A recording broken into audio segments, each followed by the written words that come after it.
Hello, everyone. Welcome to the July meeting of the City of Binghamton Planning Commission. My name is Nick Corcoran. I'm currently the chairman of the commission, which is comprised of local community members tasked with reviewing site plans and special use permits for consistency with the standards and criteria set forth in the City of Binghamton Code. Based on our total number of planning commission members, 4 members must be present to constitute a quorum. Tonight we have 6 members, which means we do have a quorum and can proceed. First item on the agenda is roll call. Mario DeFulvio, Chris Judge. Here I am, rock you like a hurricane. Excellent. Kelly Weiss. Present. All right. Manny Priest. Here. Kyle Nedlick is not here yet, but should be joining us shortly. And Tim Sesney. Present.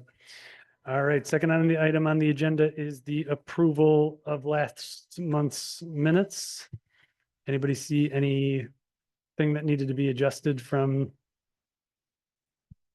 last month's meeting minutes?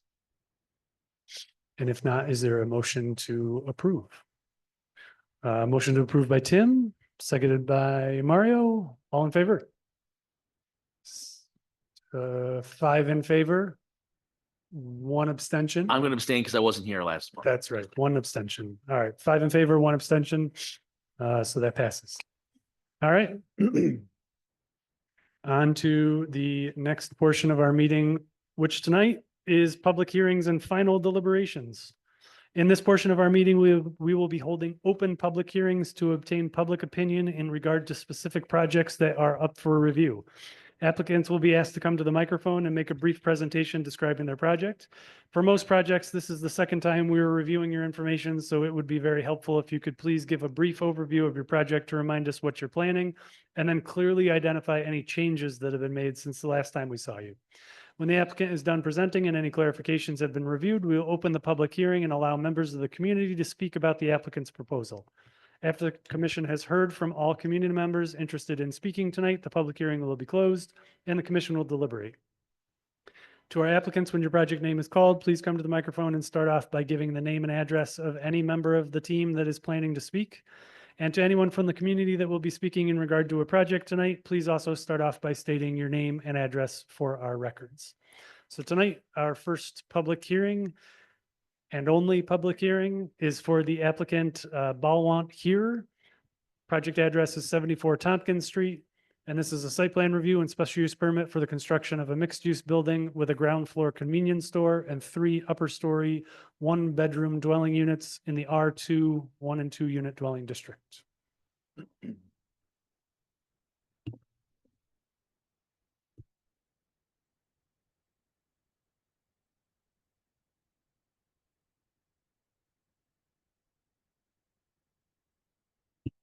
Oh, just to, make sure the green light is on Yep. Hello. and you got to speak right into the microphone. Good afternoon. My name is Lloyd Tran. I was not here at the last meeting for Mr. Belwant. I am a design consultant for his project. Again, my name is Lloyd. This is Mr. Here. We are for 74 Tompkins Street. So I won't be saying much tonight, but I will touch up on what was recommended by the commission in the last meeting. And then now we open up any question or concern that you all might have for this project. Again, this is for 74 Tompkins. He also owns 72 Tompkins as well, which is next door. So we are requesting a variance as well for the first floor commercial and a 3-unit apartment on the second floor. The retaining wall that was recommended to have some work done, it's owned by the mechanic shop. So that is not owned by us.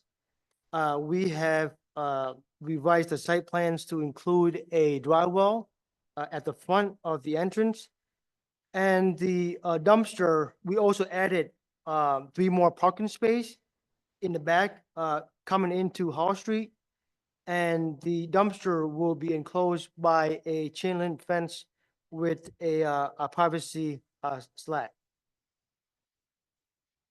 That's pretty much all I have for tonight. Is there anything you want to say to the board? I'd be happy to take any question or any comments or concern that you might have for the project. Thank you. Tim. Did you submit your new site plan proposal? Your question, did I submit the site plan proposal? Correct. We submitted the revised site plans, to Tito, and Celine. On, what was the submitted date on here? No, on, I think June 9th, we resubmitted the, right after we got the comment from the last meeting regarding the retaining wall, what are the fencing we using for the dumpster?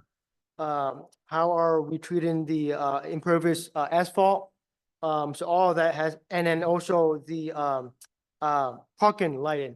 So all that has been, updated and included on the revised site plan submitted to the planning, 2 weeks ago. And Tito, was that uploaded to Basecamp? It's not, but I can upload it right now. Thank you. All right.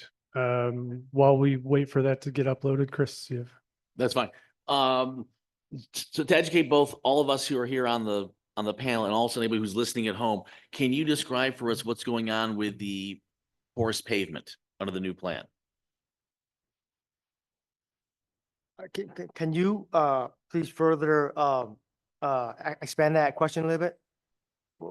There were some questions raised last month, if I'm right, Nick, these may have been your questions.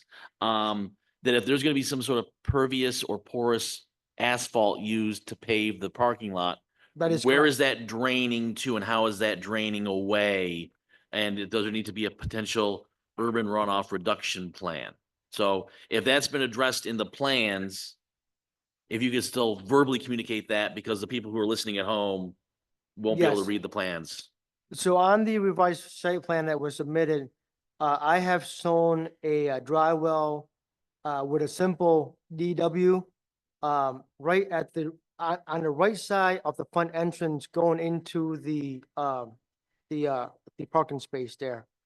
So if you look at the site plan, Tompkins Street going in directly into the parking space, the dry well will be located, on the right side next to the snow removal source area. So we hope that, with that dry well, it will help to, alleviate or take care of some of the, runoff, from the, impervious site that was indicated on the, dotted, site plan there. Should be able to access the plan now on Facebook. I would also like to mention that, even though we do not own the retaining wall, we do agree that the retaining wall does need some improvement. So as part of this project, we would be happy to do what we can on our part to take care of whatever that we've seen are, in need of improvement on our side. But again, we don't own that retaining wall, so we will have to, coordinate that work with the owner, with the mechanic shop owner next door.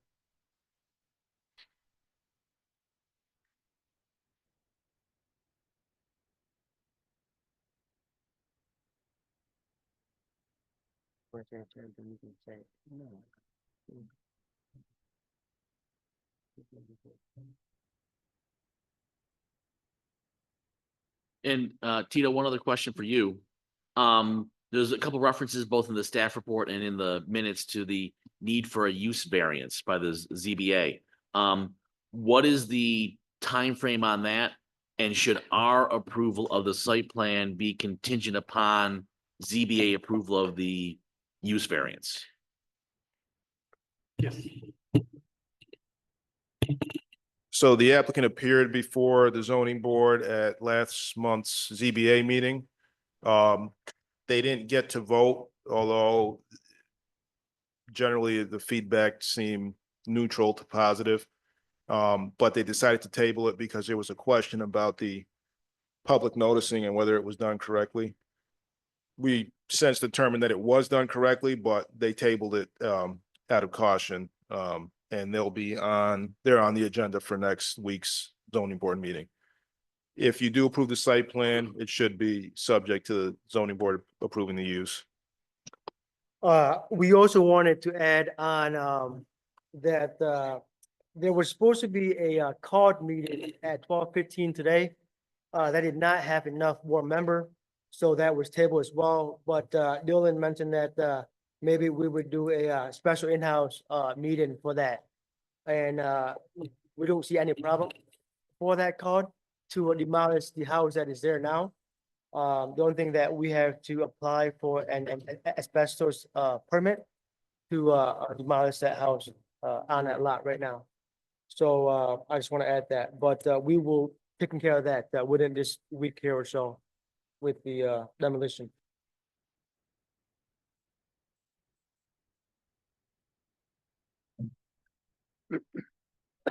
Excuse me. Lloyd, Yes, how does it work?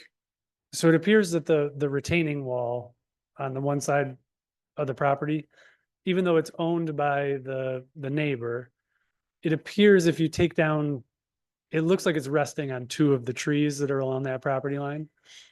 If the trees are removed and that wall collapses, is that the neighbor's responsibility to, do you know how that works? I'm just curious. You don't yeah, actually need an answer. we- I'm just, we can talk about it. Do we know for sure that that trees is actually on our side? Is it on our side or is it on neighbor? It's on our side, so. Yeah, in my opinion, I don't think that trees is actually, actually up against the wall that are in a way, keeping that wall from tipping over.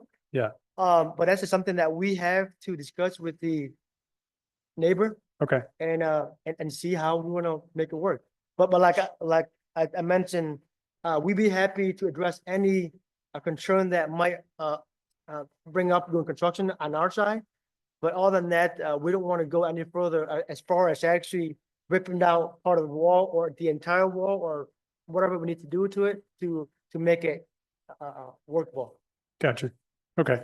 I'm just curious. I've never actually seen that case where somebody did on their property could undermine the wall next door and who's, There are some sign of cracking on the wall, minor, or minor, or some paint chipping or a part of the concrete, like a slab was just cracking off. It's probably just weather and overtime. okay. So you're friendly with the neighbor at the garage? Are you friend with the neighbor next door? I'm fine with him. Yeah, we okay. I don't know the neighbors too well. I'm sure Mr. Here, can tell more. Okay. All right. But, Well, it was brought up during the review then. That's all we'll say. And you've answered the question. For the dry well, how are you're sizing the dry well to meet your urban runoff reduction plan requirements? yes, Okay, we would size that appropriately to what the square footage that needed. Okay. For that. and I mean, Ron- we have all the location that we could put that in as well. So it's not just one where I show right now. So Okay. there can be multiple on that site plan that could be, but that is something pretty straightforward that I think we could handle. Straightforward. They should probably do a perk test. Is it? okay, The other question I'd have is, you're gonna do a parking lot pervious pavement. That's correct. What plans do you have to vacuum it and clean it every year? Because if you don't, in 3 years, it's not impervious pavement. So your question again is what are our plans to vacuum and actually clean that parking lot? It's got to be done every year. Sure, I mean, that's, if that's what it takes, then I think it's part of our scope. We'd be happy to put that as part of our scope of work. If you don't maintain it, it becomes impervious in a short period of time. That's correct. Sure. all right. So and then as part of your plan, then you're not connecting the project to the city storm system. You're gonna have your porous asphalt, you're gonna have your dry well. It's all of your stormwater in theory is gonna be held on site and perk back into the ground on site. That is correct. All right, so then, yes, I agree with Ron. You do need to do a perk test at some point. Not as part of this review, but in order to get through city engineering review, he's gonna want to see your perk test results, yep. so. So I think, is everybody okay if we just make it conditional approval that the urban runoff reduction plan is approved by city engineer? Okay.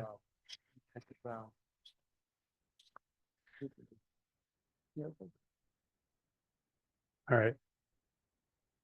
And then I guess the last question, so the three extra parking spaces on the neighbors, it's considered neighboring property only because if you decided to sell this property, those spaces aren't tied to the property. You don't, for code review, you don't actually need those three parking spaces. Is that right, Tito? That's correct. All right. That's what. So you're just showing them for convenience or just showing them on the plan, but I just want to make sure it's clear that they're not actually tied to this project, or do you want them tied to this project?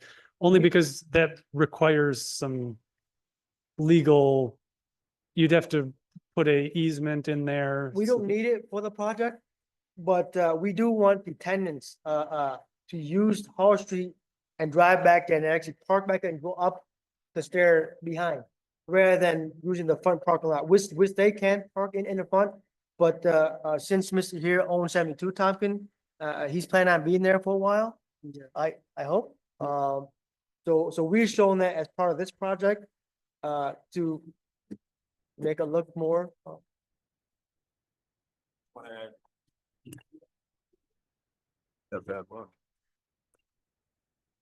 They should be required to do an easement or to combine the properties because the dumpster is on the neighboring property. So they'll be managing waste on that neighboring property, and there should be an easement for that purpose.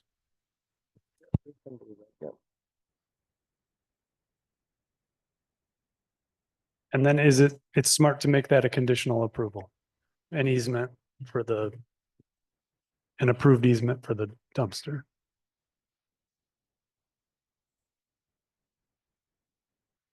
All right. Any other questions, concerns?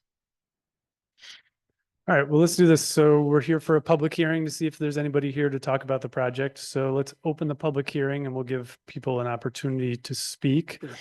All right, so this is the public hearing for the applicant Balwant here. Project address is 74 Tompkins Street. And this is a site plan review and special use permit for the construction of a mixed use building with a ground floor convenience store and 3 upper story bedrooms. Hello. Good afternoon. I'm Timothy Shores. I live on Tompkins Street. The last time I came through, we did not have the plans that were given to you. And we had made the incorrect assumption that the original building, the old dilapidated building, was going to be divided into 3 apartments.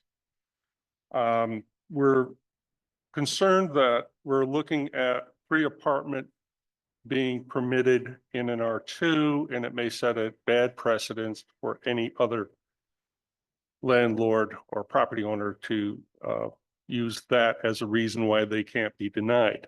As I mentioned before last meeting, I mentioned 3 apartment buildings within 100 feet of my house that were stopped. Actually, one of them was stopped after the conversion.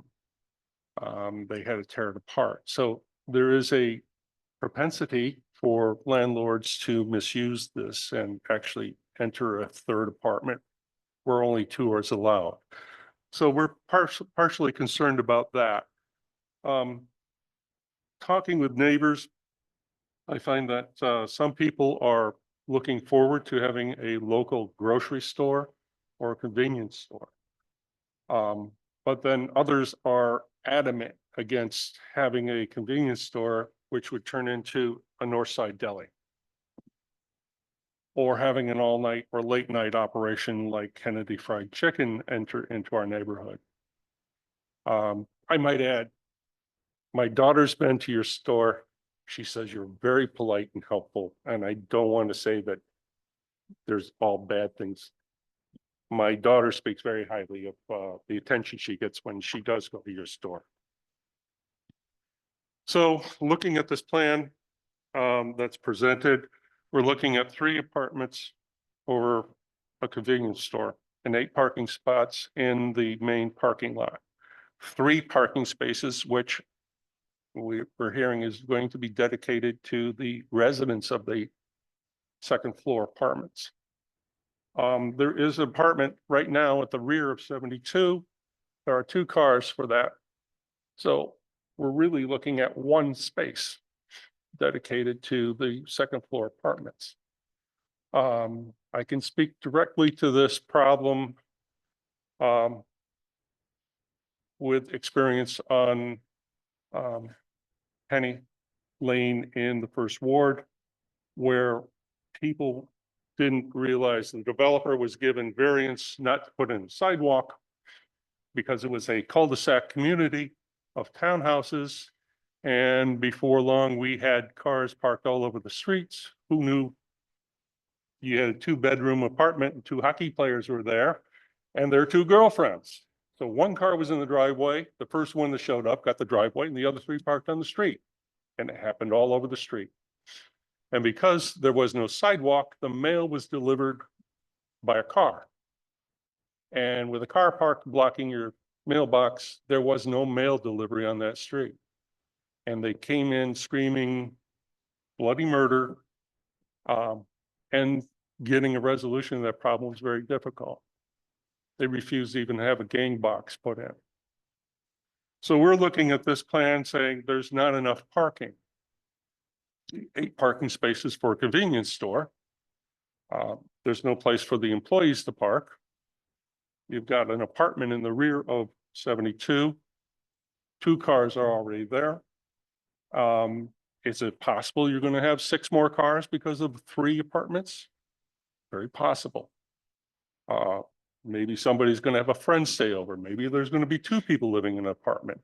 The density there doesn't, the parking doesn't support the possible density. So I'm going to say we've got a problem there with that. There's no place to park on the street. You can't park on Hall Street. It's prohibited. We have tractor trailers and heavy construction equipment using that street, dump trucks, dragging a trailer with an excavator on it. That has to be open. And, you know, the decision, as I said, I've heard good things and bad things about the possibility of this conversion, this variance. So I'm going to leave it up to you, but the parking seems to be a major issue. And looking at a 3 apartment building in an R2 zone. Any questions? No, thank you. That's So I leave it up to you. It's your decision, but that's our concern. perfect. All right, thank you. All right, anybody else who would like to speak about the project? And did we receive any letters in the planning department about this one? All right, no letters received.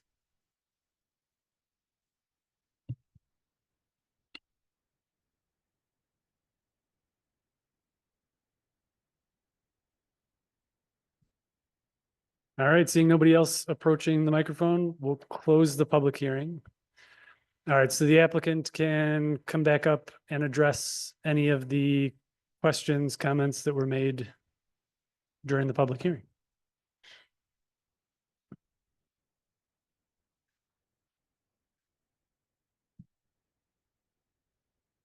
We can talk about parking every day, all day, and every week or every month.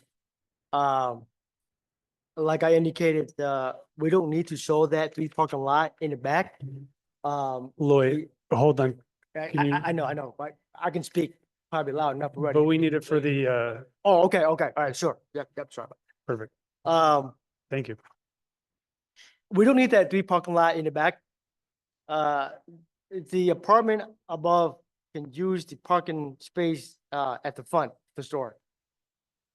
Whether it's 2 car, 4 cars, or 6 car, whatever people that bring in, that is their choice. I'm sure they can park on Tompkins Street, you know, or on Hall Street, which we've seen people come in and out when they come to his liquor store. So, I guess that's all we have, for that. All right, can I ask a follow-up question? So based on the code, the requirements for your project, you have provided more than your required parking on site. That is correct. So I just we want to need- clarify that Yep. we can't push you much further than that if you've That is met the correct. code requirement. So, okay, all right. Chris. is gonna Yeah, ask a follow-up. and Tita, I'm gonna ask you a question to help educate our friend from the neighborhood. Yeah. How is, that's loud, how is the parking determined under the code? There's a mathematical formula that where we got the 7, the 5 plus the 3 to give grand total of 8, which they may be concerned is not enough, but how is that number calculated? So each unit requires one space, and then the commercial space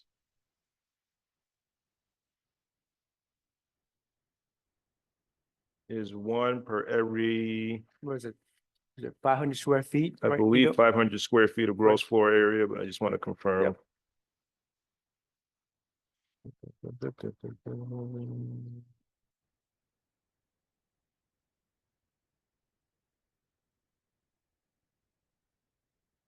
Yeah, 500 square feet. So every 500 square feet. So they required 8, they provided 8. All right. So obviously, if for our friends in the audience there, if there are concerns that the mathematics that's in the code is too small, that you think that we should not be requiring only 8, but 12, 16, 24, whatever the number is, it's more than 8. That's not a decision that we can make tonight based on the code.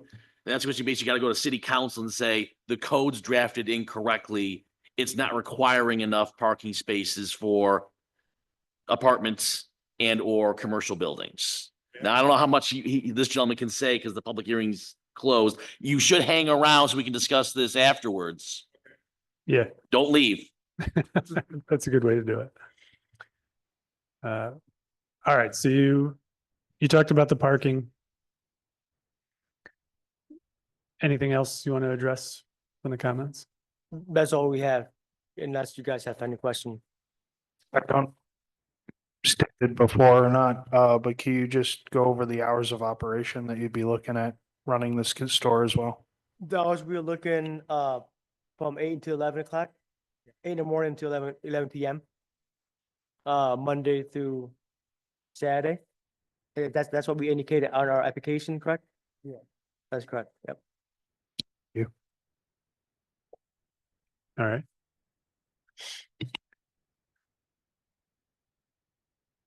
Chris, yeah. Tito, one more question directed towards you. Again, it may not be impacting what vote we can cast tonight here at the planning commission, but again, to educate those out in the community. One of the concerns that was raised in the public hearing just now was if the ZBA grants the use variance, does that set precedence that the ZBA is going to be granting use variances to everybody who walks in the door saying, I want 42 apartments on this, in this R2? I'm not familiar with the ZBA process. What is the process and what is the burden on applicants to say, I want a 3rd apartment or a 42nd apartment in this R2 zone? So to get a use variance granted, they have to meet a series of tests. They have to show that there's something unique about this property that entitles them to do something that falls outside the code. They have to show that they would be deprived of a reasonable return on this property because the zoning code makes their property less useful. And so they should be allowed to do something that falls outside what's allowed. And there's a series of tests that they have to meet. The point of which is sort of to not set that precedent, because they'll be able to make the case that there's something unique here that made it so that the zoning board would be able to grant the use variance. If they cannot convince the zoning board can always say, yes to the convenience store, but we'll only let you have 2 units, for example, or the zoning board can sort of can adjust their request on the fly, but And if local residents have concerns that they want raised to the ZBA, do they also, for their monthly meetings, have a public hearing component? And if people can't attend, I don't know when they're scheduled, can they send letters or emails to be read into the record? yeah, it's the same process. This gentleman was at the last zoning board meeting.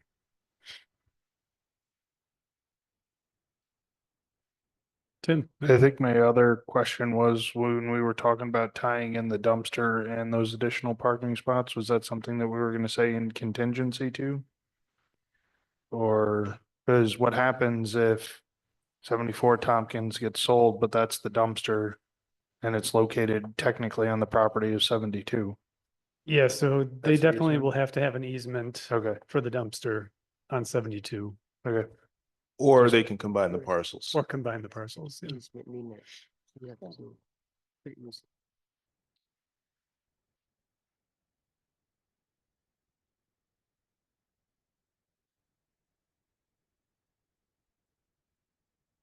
All right. Any other questions, concerns, comments? One last question, I guess then. So if you were to only do 2 apartments and not need that zoning approval, the variance, what does that do to your, why are you going for 3 apartments and not 2 that are allowed by code? Is it, Peter, is it two allowed by code or only in that? We can do 2 or 1 or doesn't do anything and only the commercial only.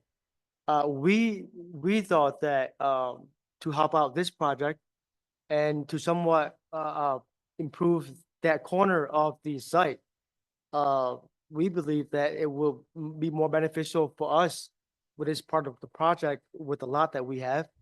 But whether 2, 1 or 3, we could, if the zoning board said, Mr. Here, you only allow to 2, we'd be okay with 2. Oh, okay. Or 1, or even none. But, you know, So fast. or we can just do the first floor only, that'd be better for us. Cause, part of the application was that, what impact does he have for this site is that, I mean, obviously, this site is stuck between a mechanic shop and the liquor store next door. Both are mixed use site, C2. So here we are with this R2 lot. What else can you put in there rather than apply for variance to do something more better for the north side or south side? And this is the only solution that we think will be beneficial to the city, to that site and to the whole entire neighborhood. There was discussion at the pre-development meeting before they applied that having a residential component be part of this project would be a better fit for the neighborhood than a standalone convenience store. Gotcha. But the number of units, that there was no specific recommendation on that. And if they bring it down to 2, then they don't need a use variance for that part of it.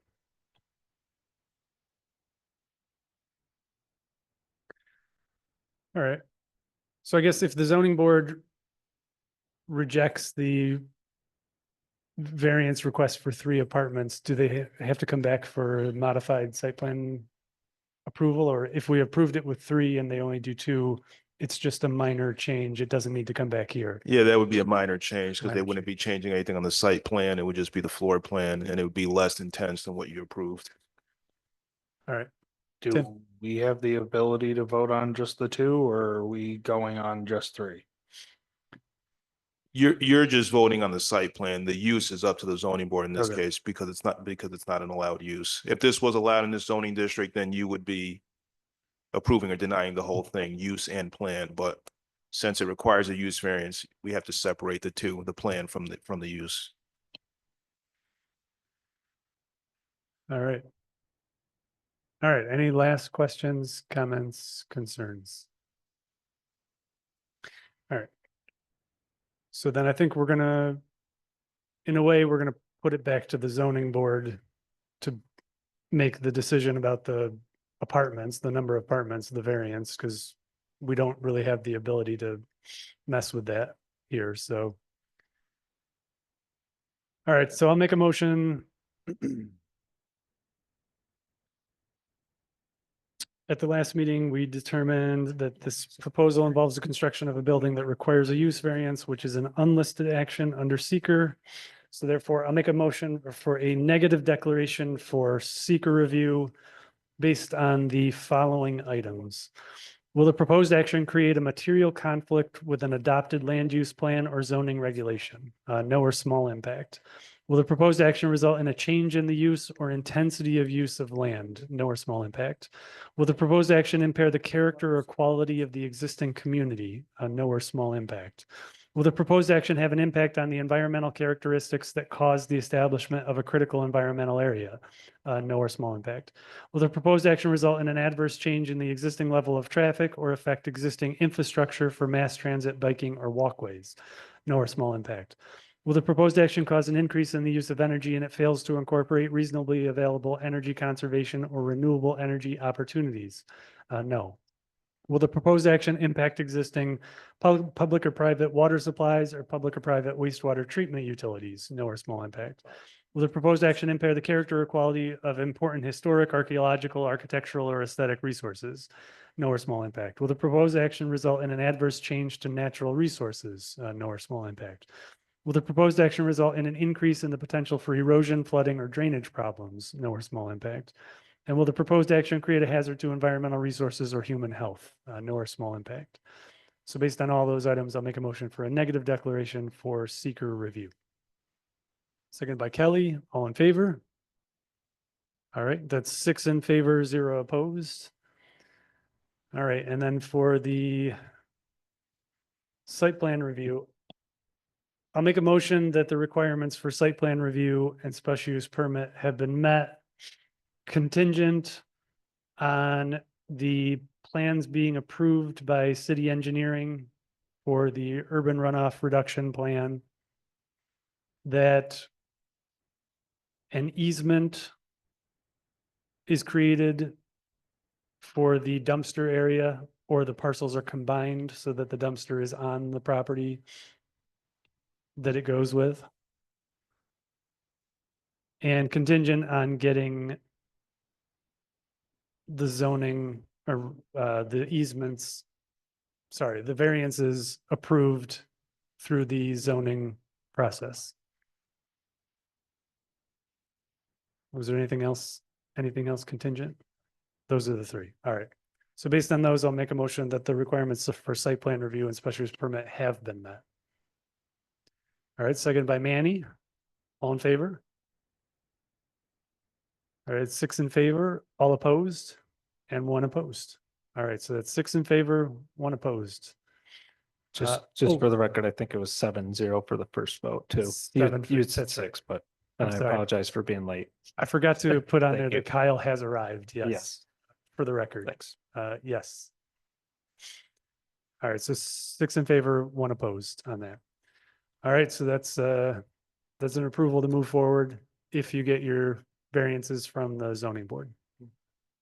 Nick, I would also like to add that we were here last month for the zoning and nothing has brought up regarding the unit up on top. No one mentioned anything, either 2 or 3 or 1 or whatever you guys are doing. But whatever, I mean, you guys already vote here, but we'd be okay with 2 as well. Or even better for us, we don't want to do it. We only want to do the store only. But before meeting with the planning in last previous month, it is recommended that it would be better for the site and for the project. But I will try my best next week to convince the board to approve as it is what we submitted, even if it's 1 or 2 or even none.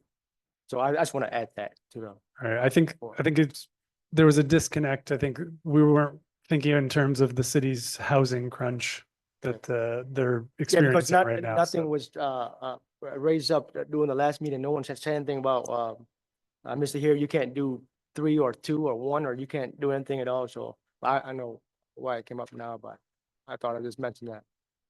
I gotcha. All right. You're off and running. Thank you. Thank you. Thank All right, so that concludes public hearings and final deliberations for tonight. I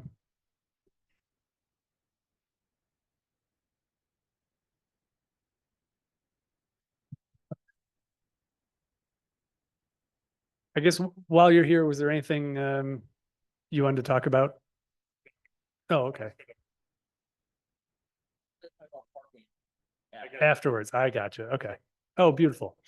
All right, so I guess the next part of our meeting then is other business, convenience store and smoke shop density requirements and or moratorium. Yeah, so at the last meeting, you all discussed wanting to control convenience stores, smoke shops, and businesses of that nature for a few different reasons that you stated. And we think that a moratorium may be appropriate to give us time to see how we can address it, either by tweaking the pending legislation that we already have going for gas stations and smoke shops, or by drafting new legislation if necessary. So you all were provided a report on moratoriums and how one would work in this case, so I can take any questions that you all have. I guess one obvious question, would it apply to the case that we just heard here, or would this be moving forward? It would be moving forward, so Okay. it would stop any new applications from. Okay, From just coming wanted to in. make sure that was clarified. Thank you.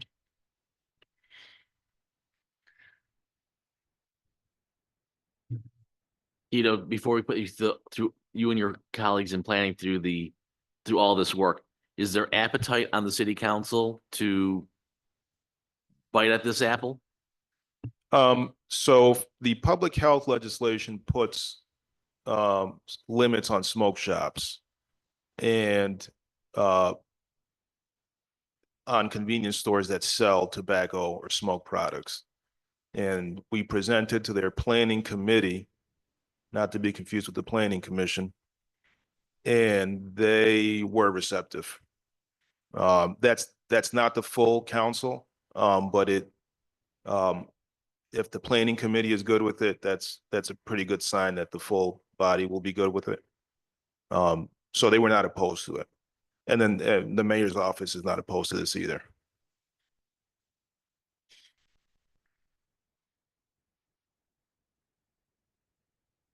All right, so in what you guys wrote up, there were a couple of bullets in there.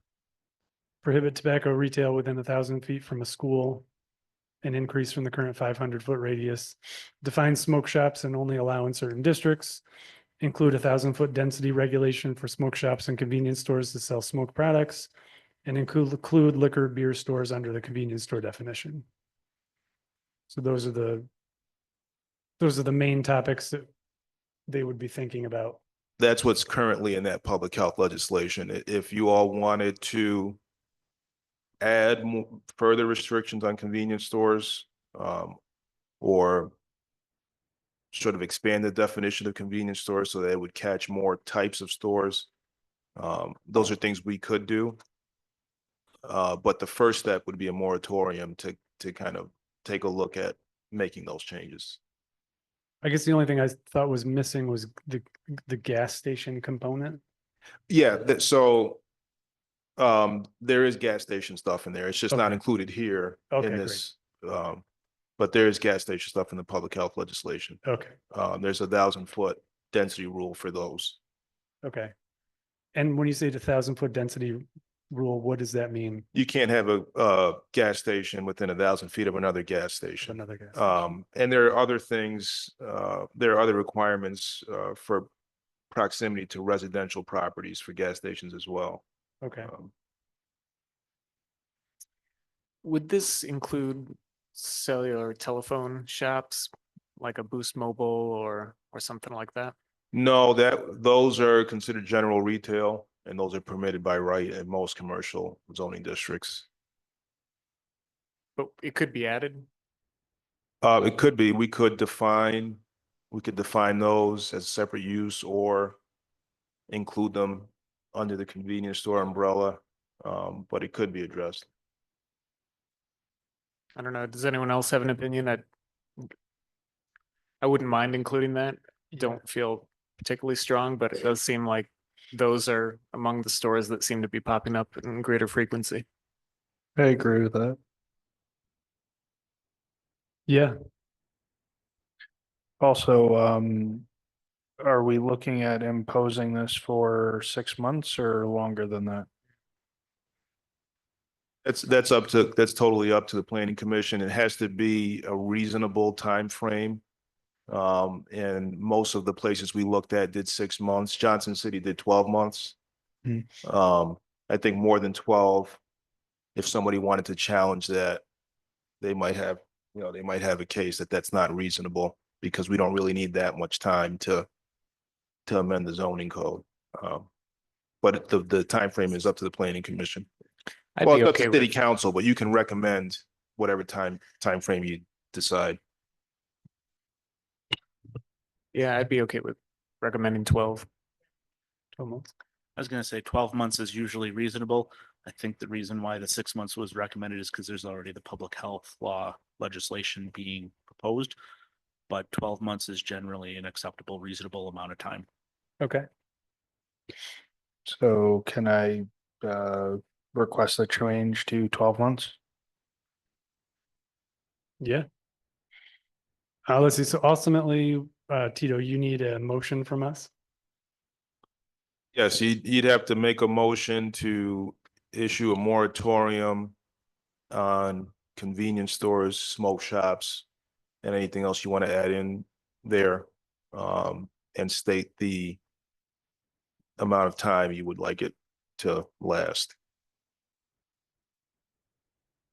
So I'll make a motion that we recommend to city council that they issue a moratorium for the review, approval, and permitting of new convenience stores, smoke shops, gas stations, and cell phone stores, cell phone retailers for 12 months to give planning, the planning department time to craft this new legislation. Chris, are you also including liquor and beer stores in that as well? Yes, and liquor and beer stores. All right. Thank you. Second. All right. Motion by Chris, second by Kelly. All in favor? All right. That's 7 in favor, 0 opposed. All right.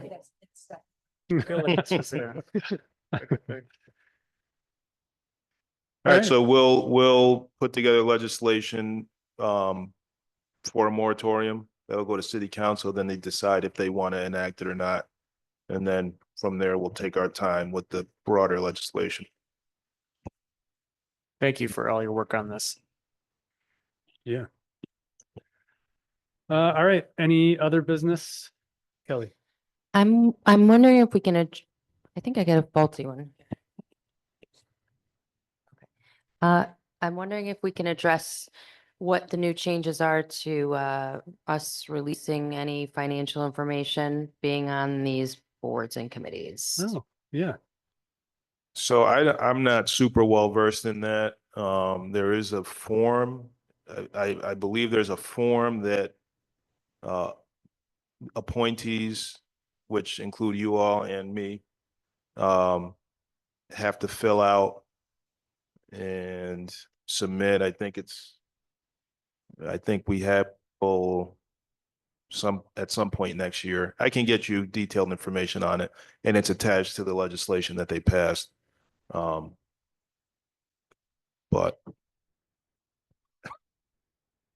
Who's in charge of like, this really concerns me as far as like having all of our information out there. And my husband doing what he does says, and my accountant says, not a chance, Cal. Yeah. So this stuff gets filed. Yeah, Some it's for nosy public. person foils for all this. I think we all knew who we were all thinking about to post this on his Twitter account.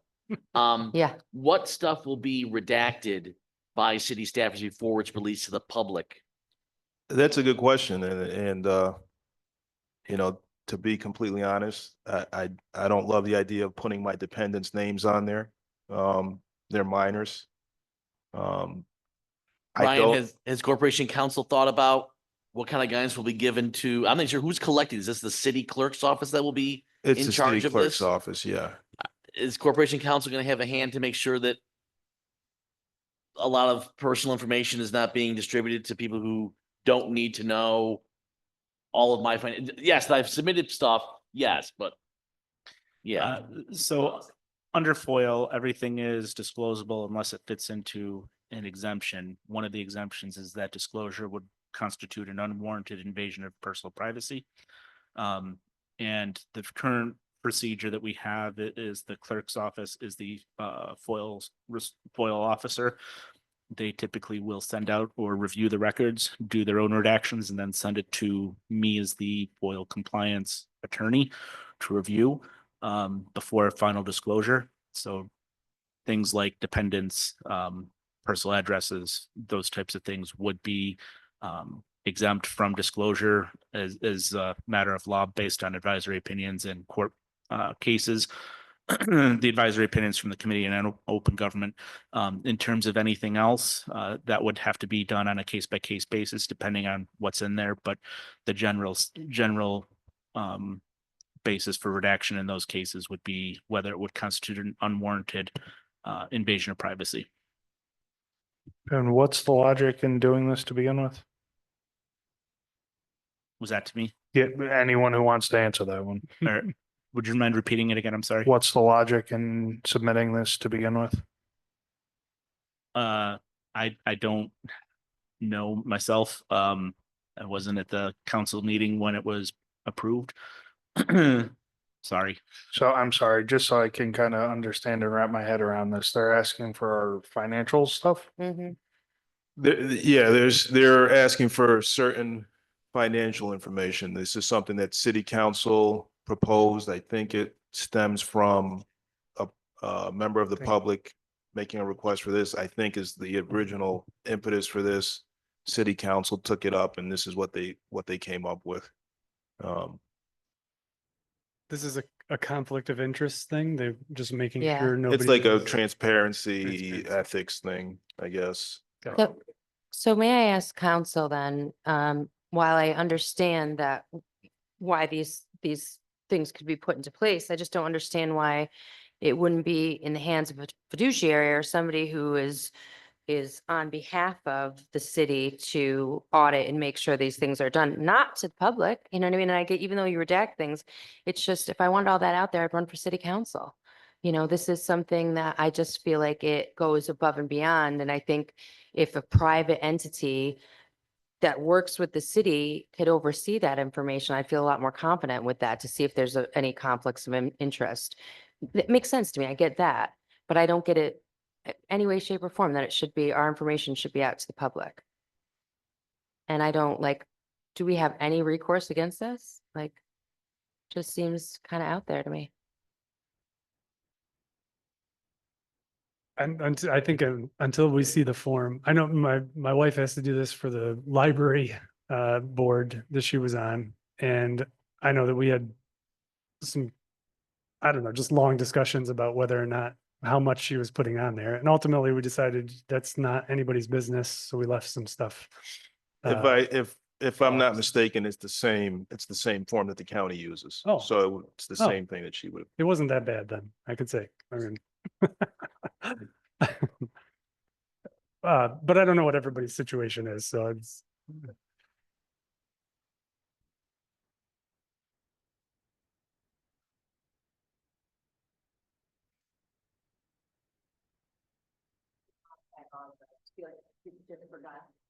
Yeah. Do you not think it's important for the public to know about the members of the Shade Tree Commission's financial lives? The public needs to know. Got a big tree. All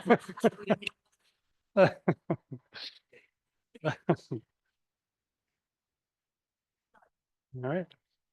No. I'll be happy to do excellent. some extra research and send something on Basecamp for everyone to review. No problem. Awesome. All right. Anything else? All right. Motion to adjourn? Motion by Chris, second by Tim, all in favor. All right, 6 in favor, all opposed. Mario is opposed again. All right.